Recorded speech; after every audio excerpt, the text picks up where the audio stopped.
Welcome to పూరా local.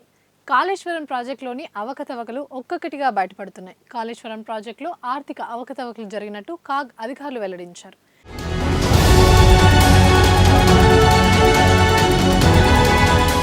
డిపిఆర్లను ఆమోదించడానికి ముందే ప్రాజెక్టులో భారీ మార్పులు చేశారని, ప్రాజెక్ట్ స్కోప్ను మార్చారని పేర్కొన్నారు.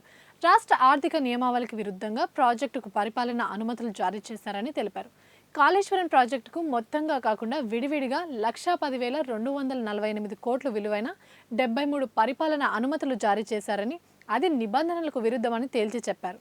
ప్రాణహిత చేవెళ్లను కాళేశ్వరం ప్రాజెక్టుగా రీడిజైన్ చేయడం వల్ల ఆర్థిక భారం పెరిగిందన్నారు.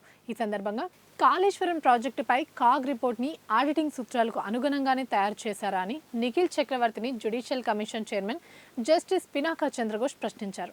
ప్రాజెక్టు ఖర్చు ఎందుకు పెరిగిందో నాటి ప్రభుత్వం నుంచి కాగ్కు రిప్లై వచ్చిందా అని ప్రశ్నించారు. ఆడిటింగ్ నిబంధనలు సూత్రాలకు అనుగుణంగానే రిపోర్ట్ తయారు చేశామని నిఖిల్ చక్రవర్తి సమాధానమిచ్చారు. ప్రభుత్వం నుంచి రిప్లై వచ్చాకే పూర్తి రిపోర్ట్ను పబ్లిష్ చేశామని తెలిపారు.